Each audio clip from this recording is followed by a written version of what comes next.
KRS Kannambadi ಅಣೆಕಟ್ಟೆ ಬಳಿ trial blast ಮಾಡುವಂತೆ ಆಗ್ರಹಿಸಿ ಕರ್ನಾಟಕ ರಾಜ್ಯ ರೈತ ಸಂಘ ಪ್ರತಿಭಟನೆ ನಡೆಸಿದರು. ಸಂಘಟನೆಯ ರಾಜ್ಯಾಧ್ಯಕ್ಷ ಇಂಗಲಕುಪ್ಪೆ ಇಎನ್ ಕೃಷ್ಣೇಗೌಡ ನೇತೃತ್ವದಲ್ಲಿ ಕೆಆರ್ಎಸ್ನ ಪೊಲೀಸ್ ಠಾಣೆಯಿಂದ ಕಾವೇರಿ ನೀರಾವರಿ ಇಲಾಖೆವರೆಗೂ ಪ್ರತಿಭಟನಾ ಮೆರವಣಿಗೆ ನಡೆಸಿದ ಕಾರ್ಯಕರ್ತರು ಬಳಿಕ ಇಲಾಖೆಯ ಎದುರು ಧರಣಿ ಕುಳಿತು ಟ್ರಯಲ್ ಬ್ಲಾಸ್ಟ್ ನಡೆಸಿ ಕೇಂದ್ರ ಹಾಗೂ ರಾಜ್ಯ ಸರ್ಕಾರಕ್ಕೆ ಸ್ಪಷ್ಟ ವರದಿ ನೀಡಿ ಅಣೆಕಟ್ಟೆಯ ರಕ್ಷಣೆಗೆ ಮುಂದಾಗಬೇಕೆಂದು ಒತ್ತಾಯಿಸಿದರು. ಟ್ರಯಲ್ ಬ್ಲಾಸ್ಟ್ ಆಗದಿದ್ದಲ್ಲಿ ಕನ್ನಂಬಾಡಿ ಅಣೆಕಟ್ಟೆಯ ಸುತ್ತಮುತ್ತಲಿನ ಕಲ್ಲು ಗಣಿಗಾರಿಕೆಗಳಿಂದ ಅಣೆಕಟ್ಟೆಗೆ ನಿಜವಾಗಿಯೂ ಧಕ್ಕೆ ಉಂಟಾಗಲಿದೆಯೋ ಇಲ್ಲವೋ ಎಂಬುದು ಗೊತ್ತಾಗುವುದಿಲ್ಲ. ಕಾಯಿಲೆ ಯಾವುದು ಎಂಬುದು ತಿಳಿಯದಿದ್ದರೆ ಚಿಕಿತ್ಸೆ ನೀಡುವುದಾದರೂ ಹೇಗೆ ಎಂದು ಪ್ರಶ್ನಿಸಿ ಟ್ರಯಲ್ ಬ್ಲಾಸ್ಟ್ ನಡೆಸಿಯೇ ತೀರಬೇಕೆಂದು ಒತ್ತಾಯಿಸಿ ನೀರಾವರಿ ಇಲಾಖೆ ಅಧಿಕಾರಿಗಳಿಗೆ ಮನವಿ ಸಲ್ಲಿಸಿದರು. ಪ್ರತಿಭಟನೆಯಲ್ಲಿ ಮಂಡ್ಯ ಜಿಲ್ಲಾಧ್ಯಕ್ಷ ಹೆಮ್ಮಿಗೆ ಚಂದ್ರಶೇಖರ್, ಮೈಸೂರು ಜಿಲ್ಲಾಧ್ಯಕ್ಷ ಮಾಲಿಕ್ ಸೇರಿದಂತೆ ವಿವಿಧೆಡೆಗಳಿಂದ ಆಗಮಿಸಿದ್ದ ನೂರಾರು ರೈತರು ಭಾಗವಹಿಸಿದ್ದರು.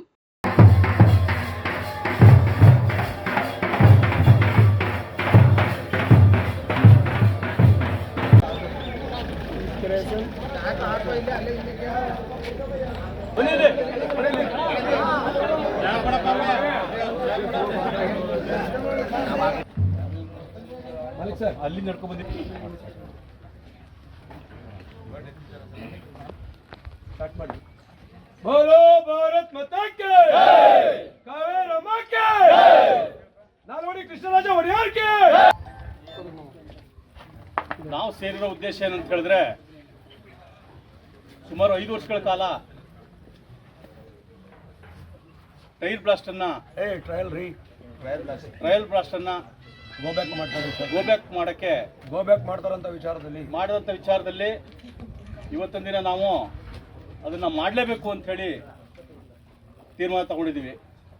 ಕರ್ನಾಟಕ ರಾಜ್ಯ ರೈತ ಸಂಘ ರೈತ ಬಣದಿಂದ ನಮ್ಮ ರಾಜ್ಯಾಧ್ಯಕ್ಷರಾದ ಇಂಗಲಕುಪ್ಪೆ ಕೃಷ್ಣೇಗೌಡರ ನೇತೃತ್ವದಲ್ಲಿ ಇವತ್ತು ಟೈರ್ ಬ್ಲಾಸ್ಟ್ ಮಾಡಕ್ಕೆ ಇವತ್ತು ಹೈಕೋರ್ಟ್ ಆದೇಶ ಕೊಟ್ಟಿದೆ, ಮಾಡಲಿ ಅಂತ ಹೇಳಿ.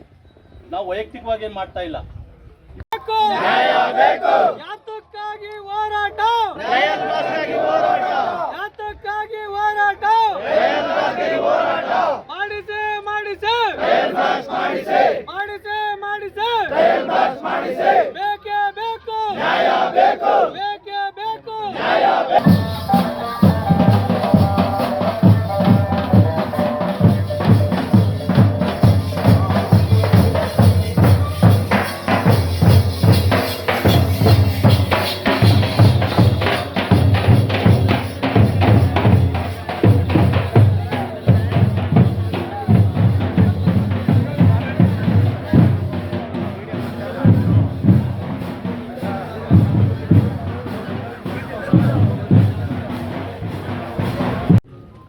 ಇಷ್ಟು ಒಂದು ಬೃಹತ್ ಮಟ್ಟದಲ್ಲಿ ಕನ್ನಂಬಾಡಿ ಕಟ್ಟೆಯ ನೀರಾವರಿ ಅಧಿಕಾರಿಗಳಿಗೆ ನಾವು ಒಂದು ಮೆಮೊಂಡಮನ್ನು ಕೊಡಕ್ಕೆ ಬಂದಿರುವಂಥ ವಿಚಾರ, ಸುರಕ್ಷಿತವಾಗಿ ಕನ್ನಂಬಾಡಿ ಕಟ್ಟೆ ಟ್ರಯಲ್ ಬ್ಲಾಸ್ಟ್ ಮಾಡಿ ಯಶಸ್ವಿಯಾಗಿ ಸತ್ಯಾಸತ್ಯತೆ ಏನಿದೆ ವರದಿ ಕೊಡಲಿ ಅಂತ ಇವತ್ತು ನಾವು ಈ ನೀರಾವರಿ ಆಫೀಸ್ಗೆ ಬಂದಿರುವಂಥ ವಿಚಾರ.